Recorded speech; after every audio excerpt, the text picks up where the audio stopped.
Hello বন্ধুরা, আজকে আমরা এক্সপ্লেন করতে চলেছি 2001 সালে মুক্তি পাওয়া মারাত্মক লেভেলের একটা সার্ভাইভাল সিনেমা, যেই মুভিটা কিনা সত্য ঘটনা অবলম্বনে তৈরি করা হয়েছে। যেইখানে দেখানো হয়েছে -96°C একজন ব্যক্তি ভয়ানক একটা জেল থেকে পালিয়ে আসে এবং সে জেলটা থেকে পালিয়ে আদেও কি সে তার বাসা আসতে পেরেছিল নাকি সে বরফের মরুভূমিতে মারা গিয়েছিল। জানতে হলে দেখতে হবে আমাদের আজকের পুরো মুভির এক্সপ্লেনেশনটা। মুভির এক্সপ্লেনেশনটা অনেক বেশি ইন্টারেস্টিং হতে চলেছে এবং এই মুভিতে তুলে ধরা হয়েছে দ্বিতীয় বিশ্বযুদ্ধের সময়। এই মুভিটার IMDb রেটিং 7.4 আউট অফ 10, যার মানে আপনি বুঝতে পারছেন এই মুভিটা কতটা ইন্টারেস্টিং। তো চলুন বেশি কথা না বাড়িয়ে আমাদের আজকের মুভিটা শুরু করা যাক। এবং ভিডিওটা শুরু করার আগে আপনি আমাদের চ্যানেল নতুন হয়ে থাকলে অবশ্যই আমাদের চ্যানেলটি সাবস্ক্রাইব করবেন। মুভিটা শুরু হয় 1944 সালে জার্মানের বায়ার্ন শহরকে দেখিয়ে। সেইখানে আমরা ক্লেমেন্সকে দেখতে পাই। সে ছিল একজন জার্মান সৈনিক। এই সময় পুরো পৃথিবী জুড়ে দ্বিতীয় বিশ্বযুদ্ধ চলছিল। ক্লেমেন্স এবং আরো কিছু সৈনিককে জার্মানিতে পাঠানো হয় যুদ্ধের জন্য। যুদ্ধে যাওয়ার আগে ক্লেমেন্সের স্ত্রী ক্লেমেন্সের সাথে দেখা করতে আসে এবং সে ক্লেমেন্সকে বলে যে যুদ্ধ শেষ করে তুমি তাড়াতাড়ি ফিরে এসো। ক্লেমেন্সের একটা মেয়ে ছিল। ক্লেমেন্সের মেয়ে তখন তার বাবাকে বলে, বাবা তুমি কিন্তু আমাকে প্রতিদিনই চিঠি লিখবে এবং যুদ্ধ থেকে ফিরে আসার সময় আমার জন্য পোস্ট কার্ড কিনে নিয়ে আসবা। সে তার মেয়েকে তাড়াতাড়ি ফিরে আসার প্রতিশ্রুতি দিয়ে যুদ্ধের উদ্দেশ্যে বেরিয়ে পড়ে। এরপর আমরা দেখতে পাই দ্বিতীয় বিশ্বযুদ্ধ শেষ হয়ে গেছে এবং সেই যুদ্ধে জার্মানরা হেরে গেছে। এরপর রাশিয়ান সরকার জার্মানির সকলকে সাইবেরিয়ার একটা ভয়ানক জেলে বন্দী করার জন্য নির্দেশ দেয়। সাইবেরিয়া এমন একটা দেশ যেখানে প্রচুর পরিমাণে ঠান্ডা পড়ে এবং কোনো মানুষ যদি বাইরে বেশিক্ষণ দাঁড়িয়ে থাকে তাহলে সে সেইখানেই মারা যাবে। তাদেরকে সাইবেরিয়া জেলে পাঠানোর জন্য একটা ট্রেনে করে নিয়ে যাওয়া হচ্ছিল। সেই ট্রেনে করে সেইখানে যেতে তাদেরকে 7 দিন সফর করতে হয়। সেইখানকার এত অতিরিক্ত ঠান্ডার কারণে জেলখানায় নেওয়ার আগেই কিছু সৈনিক মারা যায়। যারা এইখানে বেঁচে ছিল তাদেরকে ঠিকমতো খেতে দেওয়া হতো না। এই 7 দিনের ট্রেন যাত্রায় তাদেরকে কেবলমাত্র একদিন এক টুকরো মাছ খেতে দেওয়া হয়েছিল। এরপর তাদেরকে আর কিছুই খেতে দেওয়া হয়নি। অবশেষে তারা সেই জেলে পৌঁছায়। এই জেলে পৌঁছানোর পর তারা এতটাই ক্ষুধার্ত ছিল যে পাগলের মতো বরফ খেতে শুরু করে দেয়। এই সকল জিনিসগুলো দেখে তাদেরকে রাশিয়ান সৈনিকরা প্রচুর পরিমাণে মারধর করে। ট্রেন থেকে সেই জেলখানাটা আরো অনেক দূরে ছিল। তাদেরকে সেই পর্যন্ত হাঁটিয়ে নিয়ে যাওয়া হচ্ছিল। অনেকদিন যাবৎ কিছু না খাওয়ার কারণে কয়েদিরা অনেক বেশি দুর্বল হয়ে গেছিল, যার কারণে তারা হেঁটে হেঁটে যেতে পারছিল না। এরপর আমরা দেখতে পাই তাদের সকলকেই সেই জেলখানার ভিতর নিয়ে আসা হয়েছে। সেইখানে আসার পর তাদের সকলকে সারিবদ্ধভাবে দাঁড়িয়ে থাকতে বলা হয়। এরপর তাদেরকে দিয়ে জেলখানায় থাকা কয়লার খনি থেকে কয়লা উত্তোলনের কাজ দেয়। তারা করতে না চাইলে তাদেরকে এখানে জোর করে করাচ্ছিল। অন্যদিকে আমরা ক্লেমেনের স্ত্রীকে তার মেয়েকে দেখতে পাই, যারা ক্লেমেনের সাথে যোগাযোগ করার অনেক চেষ্টা করে কিন্তু তারা পারে না।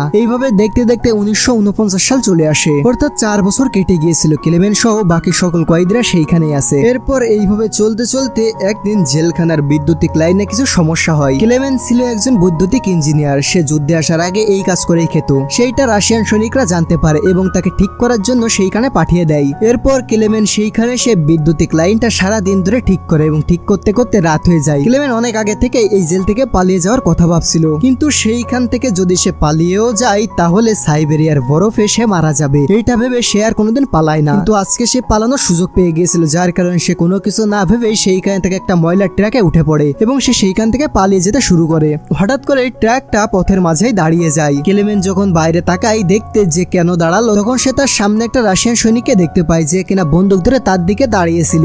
এরপর সেই রাশিয়ান সৈনিকটা তাকে নিয়ে আবার জেলে ফিরে আসে। পরদিন তাকে শাস্তি দেওয়ার জন্য মাটির নিচের একটা ছেলে পাঠিয়ে দেওয়া হয় এবং তাকে 5 দিন যাবত সেইখানে সেই ছোট্ট স্থানে বন্দী করে রাখা হয়, কোনো খাবার পানি ছাড়া। এরপর তাকে 5 দিন পর বাইরে বের করা হয়। সেই জেলের ওয়ার্ডেন তাকে বলে যে তুমি এইখান থেকে পালিয়ে যাওয়ার চেষ্টা আর কখনোই করবে না, যাও তোমার বন্ধুরা তোমার জন্য ওয়েট করছে, তাদের সাথে দেখা করো। এরপর সে যখন গুহার মধ্যে যায় তখন তার বন্ধুরা তার উপর আক্রমণ করে দেয় এবং তাকে মারতে শুরু করে, কারণ ক্লেমেনের সাথে সাথে তার বন্ধুদেরও 5 দিন যাবত কোনো কিছু খেতে দেওয়া হয়নি, যার কারণে তারা তার উপর অনেক বেশি রেগে মেগে তাকে মারতে শুরু করে। তারা তাকে এত মারে যে সে অনেক বেশি অসুস্থ হয়ে পড়ে, যার কারণে তাকে জেলখানার মেডিকেল রুমে পাঠিয়ে দেওয়া হয়। এইখানে ডক্টর স্টিফার তার চিকিৎসা করে। ডক্টর স্টিফারও একজন জার্মানি ছিল। সে ক্লেমেন্সকে সুস্থ করে তোলে এবং এই কয়দিনে ক্লেমেন্সের সাথে তার অনেক ভালো সম্পর্ক হয়ে যায়। একদিন ক্লেমেন্ট ডক্টরকে বলে যে ডক্টর আমি আর এইখানে থাকতে পারছি না, আমাকে বাসায় ফিরে যেতেই হবে যে কোনো মূল্যেই। যদি আমি পথের মাঝখানে মারা যাই তাও কোনো সমস্যা নেই, তবু আমাকে এইখান থেকে ফিরে যেতে হবে। তখন ডক্টর বলে যে তুমি এইখান থেকে এই অবস্থায় পালাতে পারবে না, তোমার মোটা কিছু জামা কাপড় লাগবে এবং তোমার একটা কম্পাস লাগবে যাতে করে তুমি দিক ঠিক রাখতে পারো। ডক্টর ছিল খুবই ভালো মানুষ এবং সেও এইখান থেকে পালাতে চেয়েছিল, কিন্তু সে জানতে পারে যে তার ক্যান্সার হয়েছে এবং সে আর মাত্র 1 মাস মতোই বাঁচতে পারবে, যার কারণে সে ক্লেমেনকে সাহায্য করার কথা ভাবতেছিল। একদিন রাতে সকলে ঘুমিয়ে যাওয়ার পর ক্লেমেন ডক্টরের রুমে আসে। সেইখানে আসার পর ডক্টর তাকে একটা ম্যাপ দেয় এবং সে তার গরম জামা কাপড়, একটা কম্পাস এবং এটার সাথে সাথে একটা বন্দুকও দেয়। এরপর সে তার সাথে থাকা কিছু খাবারও তাকে দিয়ে দেয়। এরপর তাকে বলে যে তোমার যাত্রা শুভ হোক। ক্লেমেন তখন তাকে বলে যে আপনি আমাকে এইগুলো দিয়ে কেন সাহায্য করছেন, আপনি তো নিজেও এইগুলো দিয়ে পালাতে পারতেন। তখন ডক্টর তাকে বলে যে আমি আর 1 মাস মতোই বাঁচবো, কারণ আমার ক্যান্সার ধরা পড়েছে। তাই আমি চাই তুমি যে তোমার দেশের মানুষ এবং তোমার সাথে আমার ভালো একটা সম্পর্ক হয়েছে, তুমি এইখান থেকে পালিয়ে যাও এবং তুমি তোমার পরিবারের কাছে ফিরে যাও। এরপর সে তখনই সেইখান থেকে তার বাড়ির উদ্দেশ্যে রওনা দিয়ে দেয়। পরদিন সকালে জেলের ওয়ার্ডেন জানতে পারে যে ক্লেমেন আবারও এইখান থেকে পালিয়ে গিয়েছে, যার কারণে সে অনেক বেশি রেগে যায়। ক্লেমেন এইখান থেকে কিভাবে পালালো এটা জানার জন্য তারা ডক্টর স্টিফেনের রুমে আসে। তখন সেইখানে এসে তারা দেখতে পায় যে ডক্টর স্টিফেন সে নিজেকে নিজেই মেরে ফেলেছে। কোনো উপায় না পেয়ে জেলের ওয়ার্ডেন সকল সৈনিকদের পাঠিয়ে দেয় ক্লেমেনকে খোঁজার জন্য, কিন্তু তারা অনেক খোঁজার চেষ্টা করেও ক্লেমেনকে কোথাও খুঁজে পায় না। এবং তারা ক্যাম্পে এসে তাদের ওয়ার্ডেনকে জানায় যে ক্লেমেন হয়তো এই বরফের ঠান্ডায় মারা গিয়েছে। এই ঘটনায় রেগে গিয়ে জেলের ওয়ার্ডেন বাকি যে সৈন্যরা ছিল তাদের উপর অনেক অত্যাচার করে এবং সে অনেকজনকে মেরেও ফেলে। এবং ওয়ার্ডেন জানতো যে ক্লেমেন অনেক বেশি শক্তিশালী মানুষ, সে ঠান্ডার ভিতর মারা যেতেই পারে না, সে কোনো না কোনোভাবে এইখান থেকে পালাবেই। এরপর আমরা ক্লেমেনকে দেখতে পাই। ক্লেমেন এখন জেল থেকে অনেক দূরে পালিয়ে এসেছিল। এরপর সে হাঁটতে সমুদ্রের কাছে পৌঁছে গিয়েছিল। সে সেইখান থেকে একটা প্রাণী শিকার করে। এরপর সে এই প্রাণীটাকে দিয়ে তার অনেক দিনের খাবার জোগাড় করে ফেলে। এতদিন ধরে সে শুধু হেঁটেই যাচ্ছে, কিন্তু সেই বরফের রাস্তাটা কোনোভাবে শেষ হচ্ছিল না। এই সকল জিনিসগুলো দেখে সে মানসিকভাবে অনেক বেশি ভেঙে পড়তে শুরু করে। এর আরো কিছুদিন হাঁটার পর সে একটা শুকনো গাছকে দেখতে পায়। সে সেই গাছটাকে দেখে এত বেশি খুশি হয়ে যায় যে সে সেই গাছের কাছে দৌড়ে গিয়ে সেই গাছটাকে জড়িয়ে ধরে। এই গাছটাকে দেখা মানে ছিল তার আশেপাশে হয়তো কোনো বসতি আছে এবং কোনো জঙ্গলও থাকতে পারে। এরপর আমরা ওয়ার্ডেনকে দেখতে পাই, সে তার আশেপাশে সকল আর্মি ক্যাম্পে খবর পাঠিয়ে দেয় যে একজন ভয়ানক সন্ত্রাসী তাদের জেল থেকে পালিয়ে গিয়েছে।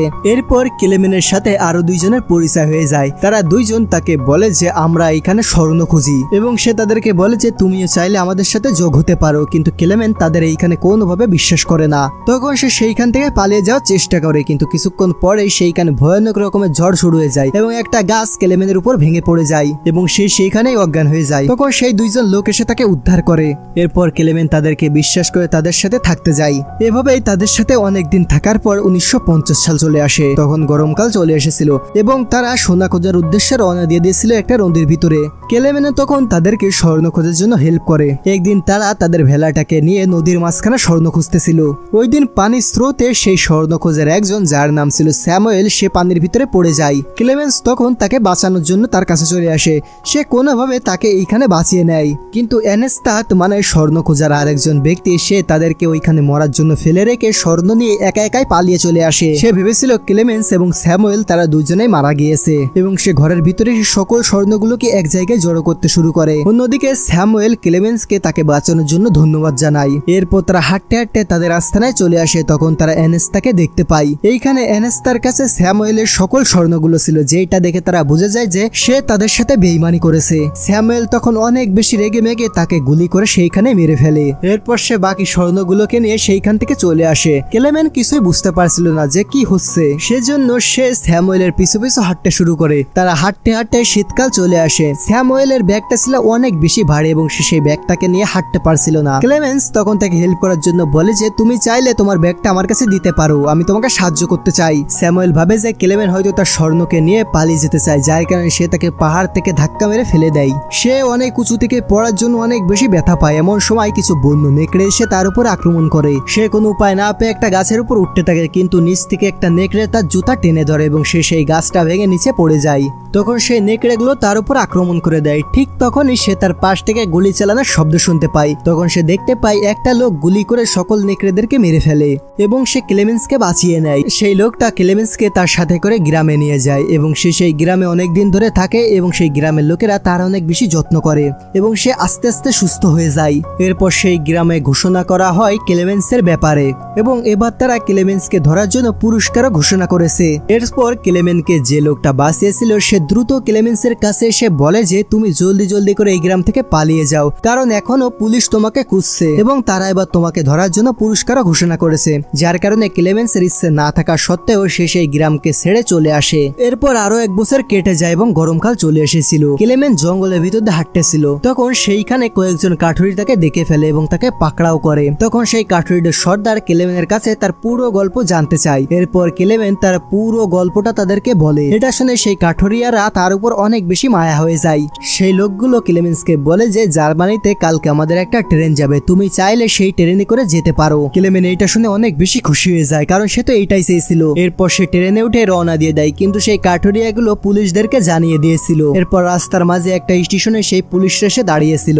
ভাগ্য ভালো থাকায় ক্লেমেন্স তাদেরকে আগে ভাগেই দেখতে পেয়েছিল, যার কারণে সে দ্রুত ট্রেন থেকে নেমে যায়। কিন্তু সেইখানকার একজন পুলিশ তখন ক্লেমেন্সকে দেখে ফেলে এবং সেই জেলের ওয়ার্ডেন তখন সেইখানে চলে আসে, ক্লেমেন্সের সামনে সে এসে দাঁড়িয়ে পড়ে। কিন্তু ভাগ্য ভালো থাকায় ক্লেমেন্সের কুকুরটা সেই ওয়ার্ডেনের উপর আক্রমণ করে দেয়। এতে করে সেই জেলের ওয়ার্ডেন অনেক বেশি আহত হয়ে পড়ে এবং এই সুযোগে সে এইখান থেকে কোনোভাবে পালিয়ে চলে আসে। সে পালাতেই থাকে এবং পুলিশরাও তার পিছু করতেছিল। ভাগ্যক্রমে সেইখানে আরেকটা ট্রেন চলে আসে। সে দ্রুত সেই ট্রেনের উপর কোনোভাবে উঠে পড়ে। এরপর আরো 1 বছর কেটে যায় এবং আমরা ক্লেমেনকে দেখতে পারি, যে কিনা একদম জার্মানের কাছাকাছি ছিল এবং রাশিয়ার সেন্ট্রাল একটা শহরে ছিল। সে সেইখানকার একটা গির্জায় এসে প্রার্থনা করে। সেইখানে একটা লোক তার কাছে আসে। সে তার কাছে এসে বলে যে আমি জানি যে তুমি একজন জার্মান সৈনিক এবং তুমি তোমার বাড়ি ফিরতে চাও। তোমাদের সৈন্যরা আমার পুরো পরিবারকেই মেরে ফেলেছে। আমি চাইলে তোমাকে দিয়ে আমার প্রতিশোধটা পূর্ণ করতে পারি, কিন্তু আমি সেটা করব না, আমি তোমাকে সাহায্য করব।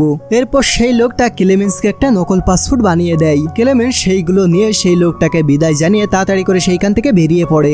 এরপর সে একটা গাড়িতে উঠে সেইখান থেকে যেতে শুরু করে, কিন্তু সে পথের মাঝে দেখতে পায় জার্মান সৈন্যরা পথ আটকে দাঁড়িয়ে আছে, কারণ গাড়িটা বেশি দূর যেতে পারবে না, রাস্তার মাঝে ধস নেমেছে। এরপর ক্লেমেন পায়ে হেঁটেই বর্ডারের কাছে চলে আসে। সে তখন সেইখানে তার পাসপোর্ট দেখিয়ে একটা ব্রিজের কাছে চলে আসে এবং এই ব্রিজটা পার হতে পারলেই সে জার্মানিতে চলে যাবে। সে ব্রিজ দিয়ে হাঁটতে শুরু করে। তখনই ব্রিজের মাঝখানে সে জেলের ওয়ার্ডেনকে দেখতে পায়। সে জেলের ওয়ার্ডেনকে দেখে অনেক বেশি ভয় পেয়ে যায়, কিন্তু আশ্চর্যভাবে জেলের ওয়ার্ডেন তখন তার রাস্তা ছেড়ে দেয়। এরপর সে সাহস করে সামনের দিকে এগিয়ে যায় এবং সে দেখতে পায় যে জেলের ওয়ার্ডেন তাকে কিছুই বলছে না। এরপর সে সেইখান থেকে জার্মানির ভিতর চলে আসে, কিন্তু জার্মানিতে সে ঢুকতে পারে না। তার আগে পুলিশ তাকে গ্রেফতার করে জেলে ভরে দেয়, কারণ জার্মানিরা তাকে সন্দেহ করেছিল, কারণ সে রাশিয়া থেকে এসেছিল। এরপর জেলের ভিতর ক্লেমেন্সের একটা আঙ্কেলকে আনা হয়, কিন্তু সেই আঙ্কেলটা তখন ক্লেমেন্সকে চিনতে পারে না, কারণ তার আঙ্কেল ক্লেমেন্সকে অনেক বছর যাবত দেখতে পায়নি। এরপর তাদের একটা ফ্যামিলি অ্যালবাম দেখানো হয়, যেটা দেখে তার আঙ্কেল বুঝতে পারে যে এইটাই হলো ক্লেমেন্স। এরপর তার আঙ্কেল তাকে সেইখান থেকে ছাড়িয়ে নিয়ে আসে এবং 7 বছর পর